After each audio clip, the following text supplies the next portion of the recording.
Так, вот я бы хотела что-то драматическое сыграть, хорошую драматическую роль, такую глубокую, с таким вот, хорошим жизненным опытом героиню, которая не унывает в силу каких-то там обстоятельств тяжелых жизненных, но она идет вперед, полная оптимизма, какой-то мудрости, не столько приобретенной, сколько вот врожденной.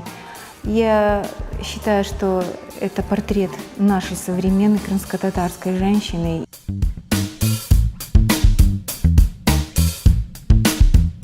Меня прежде всего вдохновляют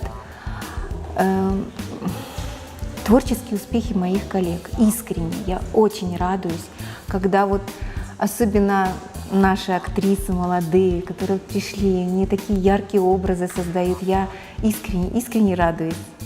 То, что, может быть, я в свое время не сыграла, им удалось воплотить.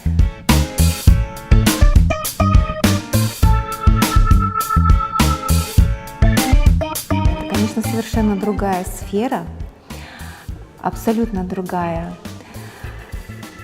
Тоже по-своему там свои есть трудности, нюансы, но я поняла, что театр мне намного ближе и дороже.